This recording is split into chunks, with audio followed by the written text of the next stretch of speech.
नमस्कार विद्यार्थियों, आज की कक्षा में आपका स्वागत है। हम पढ़ रहे हैं कक्षा 10 की पुस्तक शैमुशी भाग 2। इसका आज हम छठा पाठ पढ़ने वाले हैं, जिसका नाम है सुभाषितानि, अर्थात अच्छे वचन या सुंदर वचन। आज हम इसका पहला भाग पढ़ने वाले हैं, तो चलिए शुरू करते हैं। प्रस्तुतोऽयं पाठः विविध ग्रंथात् संकलितानां 10 सुभाषितानां संग्रहो वर्तते। यह प्रस्तुत पाठ विभिन्न ग्रंथों से संकलित 10 सुभाषितों का संग्रह है। संस्कृत साहित्य सार्वभौमिकं सत्यं प्रकाशयितुं, संस्कृत साहित्य में सार्वभौमिक सत्य को प्रकाशित करने के लिए अर्थ गांभीर्ययुता पद्यमयी प्रेरणात्मिका रचना सुभाषितम् इति कथ्यते। अर्थ गंभीरता से युक्त पद्ययुक्त प्रेरणादायी रचना सुभाषित कही जाती है। अयं पाठांशः, यह पाठांश परिश्रमस्य महत्वं, परिश्रम का महत्व, क्रोधस्य दुष्प्रभावः, क्रोध का दुष्प्रभाव, सामाजिक महत्वं, सामाजिक महत्व, सर्वेषां वस्तूनां उपादेयता, सभी वस्तुओं की उपयोगिता, बुद्धेः वैशिष्ट्यं, बुद्धि की विशिष्टता, इत्यादीन विषयान प्रकाशयति, इत्यादि विषयों को प्रकाशित करता है। श्लोक क्रमांक 1। आलस्यं हि मनुष्याणां शरीरस्थो महान् रिपुः, नास्त्युद्यमसमो बन्धुः कृत्वा यं नावसीदति। इसका अन्वय है, आलस्यं मनुष्याणां शरीरस्थः महान् रिपुः भवति, उद्यम समः बंधु न अस्ति, यम कृत्वा मनुष्यः न अवसीदति। इसका भावार्थ है, आलस्यं मानवानां शरीरे स्थितः महान् शत्रुः भवति। आलस्य मनुष्यों के शरीर में स्थित सबसे बड़ा शत्रु होता है। परिश्रम सदृशः, परिश्रम के समान, मित्रम न वर्तते, कोई भी साथी नहीं होता है। यम परिश्रमं कृत्वा, जिस परिश्रम को करके, मानवः दुखम न अनुभवति, मानव दुखी नहीं होता है। अर्थात मनुष्यों के शरीर में आलस्य ही सबसे बड़ा शत्रु होता है, और परिश्रम के समान कोई भी बंधु या भाई या साथी नहीं होता है, जिसको करके मनुष्य कभी भी दुखी नहीं होता है। श्लोक क्रमांक 2। गुणी गुणं वेत्ति न वेत्ति निर्गुणो, बली बलं वेत्ति न वेत्ति निर्बलः, पिको वसन्तस्य गुणं न वायसः, करी च सिंहस्य बलं न मूषकः। इसका अन्वय है, गुणी गुणं वेत्ति, निर्गुणः गुणं न वेत्ति, बली बलं वेत्ति, निर्बलः बलं न वेत्ति, वसन्तस्य गुणं पिकः वेत्ति, वायसः न वेत्ति, सिंहस्य बलं च करी वेत्ति, मूषकः न। इसका भावार्थ है, गुणी जनः गुणं जानाति, गुणी व्यक्ति ही गुण को जानता है। गुणहीनः गुणं न जानाति, गुणहीन व्यक्ति गुण को नहीं जानता है। बलवान बलम जानाति, बलशाली व्यक्ति ही बल को जानता है, अर्थात उसकी उपादेयता जानता है। बलहीनः बलम न जानाति, बलहीन बल को नहीं जानता है। वसंत ऋतोः गुणं कोकिला जानाति, वसंत ऋतु के गुण को कोयल जानती है। काकः न जानाति, कौवा नहीं जानता है। सिंहस्य बलं च गजः जानाति, शेर के बल को हाथी जानता है। मूषकः न जानाति, चूहा नहीं जानता है। श्लोक क्रमांक 3। निमित्तमुद्दिश्य हि यः प्रगुप्यति, ध्रुवं स तस्यापगमे प्रसीदति, अकारणद्वेषी मनस्तु यस्य वै, कथं जनस्तं परितोषयिष्यति। इसका अन्वय है, यः निमित्तम् उद्दिश्य प्रकुप्यति सः तस्य निमित्तस्य अपगमे ध्रुवं प्रसीदति। यस्य मनः तु अकारणद्वेषी अस्ति जनः तं कथं परितोषयिष्यति। इसका भावार्थ है, यह जनः कारणम उद्दिश्य क्रुध्यति। जो व्यक्ति किसी कारण को उद्देश्य करके या किसी कारण से क्रोध करता है, सह जनः वह व्यक्ति तस्य कारणस्य समाप्ते उस कारण के समाप्त हो जाने पर निश्चितम प्रसन्नः भवति निश्चित रूप से प्रसन्न होता है। यस्य जनस्य मनः जिस व्यक्ति का मन अकारणम द्वेषम करोति बिना कारण के क्रोध करता है, मानवः तम जनम केन प्रकारेण परितोषम दास्यति। उस व्यक्ति को कौन मनुष्य संतुष्ट कर सकता है, अर्थात उसको संतोष कौन प्रदान कर सकता है जो बिना कारण ही क्रोध करता है। श्लोक क्रमांक 4। उदीरितोऽर्थः पशुनापि गृह्यते हयाश्च नागाश्च वहन्ति बोधिताः अनुक्तमप्युहति पंडितो जनः परेंगितज्ञानफला हि बुद्धयः। इसका अन्वय है, पशुना अपि उदीरितः अर्थः गृह्यते हयाः नागाः च बोधिताः भारं वहन्ति पंडितः जनः अनुक्तम अपि ऊहति बुद्धयः परेंगित ज्ञानफलाः। इसका भावार्थ है, पशुना अपि कथितः अर्थः प्राप्यते। पशु के द्वारा भी कहा हुआ अर्थ ग्रहण किया जाता है। अश्वाः गजाः च बोधिताः भारं वहन्ति। घोड़े व हाथी बताए जाने पर उसको समझते हुए भार ढोते हैं, अर्थात कोई उन्हें इशारा करता है उनका मालिक तो वह भार को ढोते हैं। विद्वान जनः अकथितम् अपि निर्धारयति, अर्थात विद्वान व्यक्ति न कहे हुए का भी अनुमान लगा लेते हैं। बुद्धिमन्तः परेषां इंगित ज्ञान फलाः भवन्ति। जो बुद्धिमान व्यक्ति होते हैं वे दूसरों के संकेत मात्र से ही ज्ञान को ग्रहण कर लेते हैं, अर्थात वे सभी के मन की बात जान लेते हैं। जिस प्रकार से अभी चल रहा है धीरेन्द्र शास्त्री पंडित बाबा बागेश्वर धाम, तो कुछ शक्तियाँ होती हैं विद्वानों में, तो उसके कारण वो दूसरे के संकेत मात्र से ही ज्ञान प्राप्त कर लेते हैं, अर्थात ज्ञान ग्रहण कर लेते हैं। श्लोक क्रमांक 5। क्रोधो हि शत्रु प्रथमो नराणां देहस्थितो देह विनाशनाय यथा स्थितः काष्ठगतो हि वह्निः स एव वह्निर्दहते शरीरम्। इसका अन्वय है, क्रोधः नराणां देहस्थितः देह विनाशनाय प्रथमः शत्रुः अस्ति यथा काष्ठगतः स्थितः वह्नि काष्ठम् एव दहते तथैव शरीरस्थः क्रोधः शरीरं दहते। इसका भावार्थ है, क्रोधः मनुष्याणां शरीरे स्थितः शरीरनाशनाय प्रथमः शत्रु वर्तते। क्रोध मनुष्यों के शरीर में स्थित शरीर का नाश करने वाला प्रथम शत्रु है। यथा काष्ठे स्थितः अग्निः काष्ठम एव ज्वालयति।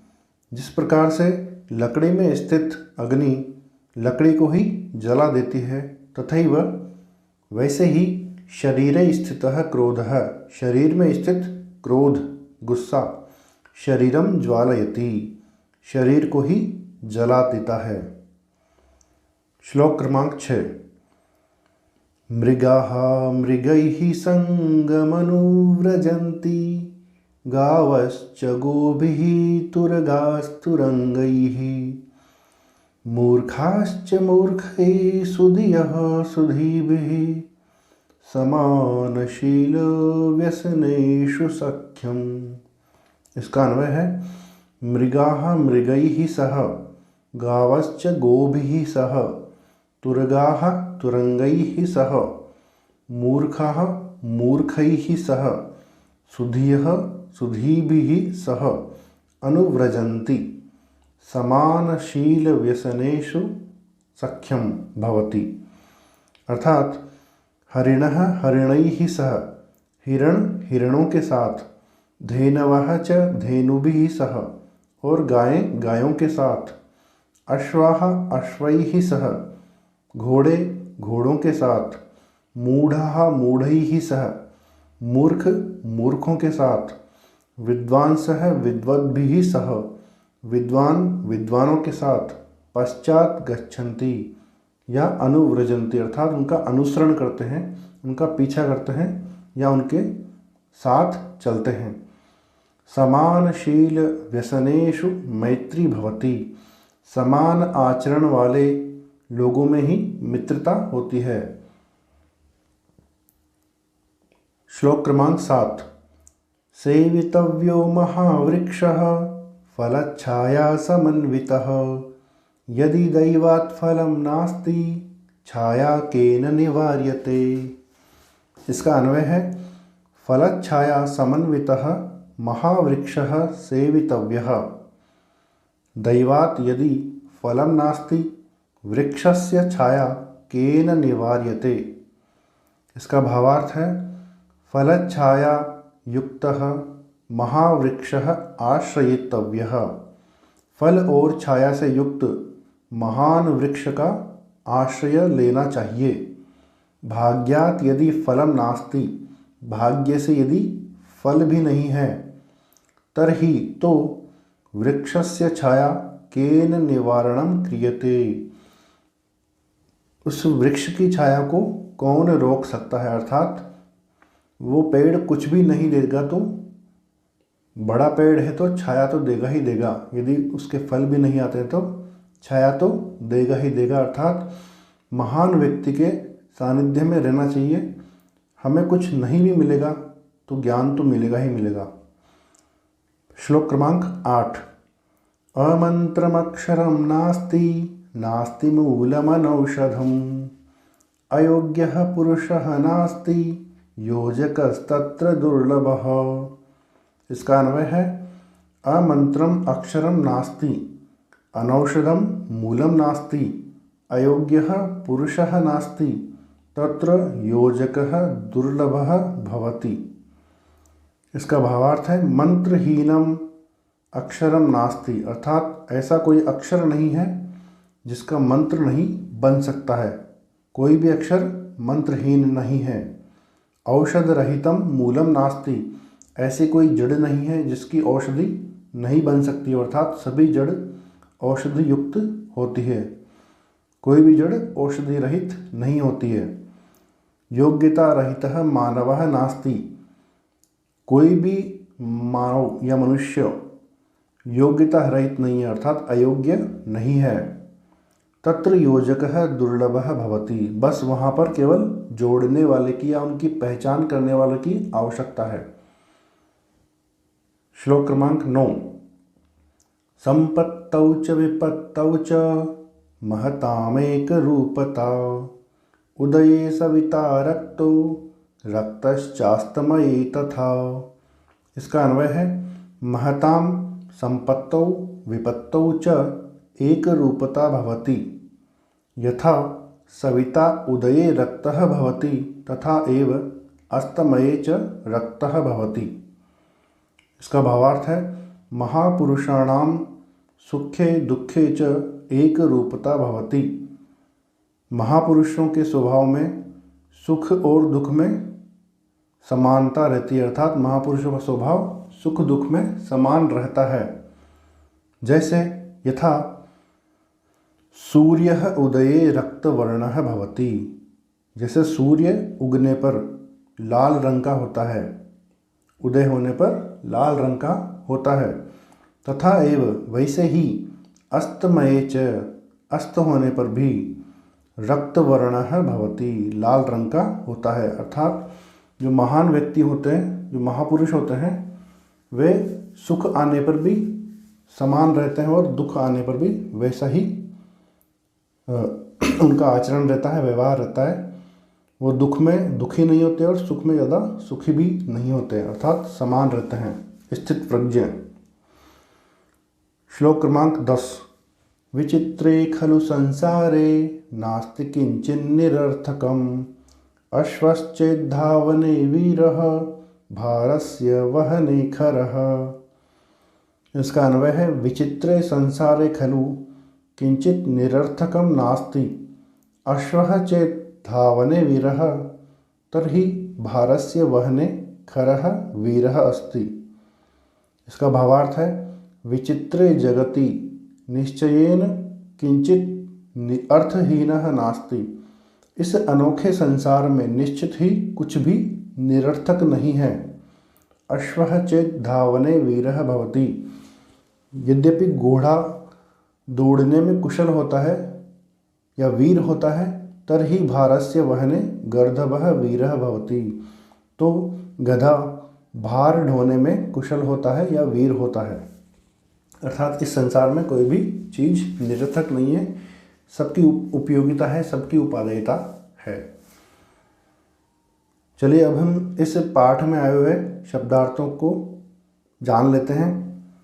अवसीदति दुखम अनुभवति, दुखी होता है। वेत्ति जानाति, जानता है। वायसः काकः, कौवा। करी गजः, हाथी। निमित्तं कारणं, कारण। प्रकुप्यति अतिकोपम करोति, अत्यधिक क्रोध करता है। ध्रुवम निश्चितम, निश्चित रूप से। अपगमे समाप्ते, समाप्त होने पर। प्रसीदति प्रसन्नः भवति, प्रसन्न होता है।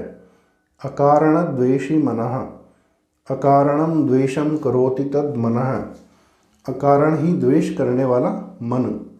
परितोषयिष्यति, परितोषम दास्यति, संतुष्ट करेगा।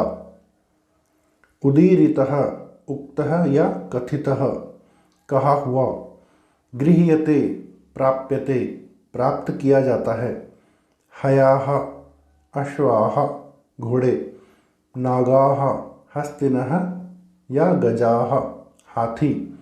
उहति निर्धारयति, अंदाज़ा लगाता है। इंगित ज्ञान फलाः, इंगित ज्ञानमेव फलम यस्याः ताः, संकेत जन्य ज्ञान रूपी फल वाले। पंडितः विद्वान या बुद्धिमान, बुद्धिमान। वह्निः अग्निः, आग। दहते ज्वालयति, जलाता है। अनुव्रजन्ति पश्चात गच्छति, पीछे पीछे जाते हैं।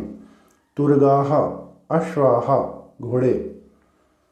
सुधियः विद्वांसः, विद्वान या मनीषी। व्यसनेषु दुर्व्यसनेषु, बुरी आदतों में। सख्यम मैत्री, मित्रता।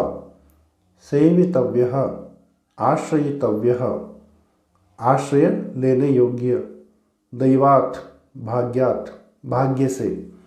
निवार्यते निवारणम क्रियते, रोका जाता है। अमंत्रम न मंत्रम, मंत्रहीन। मंत्रः मनन योग्यः, मनन योग्य। मूलम पादपानाम अधोभागः, जड़। औषधम वनस्पति निर्मितम, दवा या जड़ी बूटी। योजकः योजयति यह सह, जोड़ने वाला। सविता सूर्य, सूर्य। खरः गर्दभः रासभः, गधा।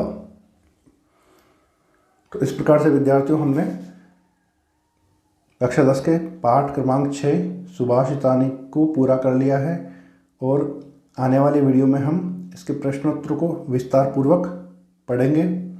अभी तक आपने वाईफाई एजुकेटर चैनल को सब्सक्राइब नहीं किया है तो कर लीजिए, बेल आइकन को भी दबा लीजिए ताकि आने वाले वीडियोस का नोटिफिकेशन आपको मिल सके। और वीडियो अच्छा लगा हो तो लाइक कीजिए और अपने फैमिली फ्रेंड्स में शेयर भी कीजिए।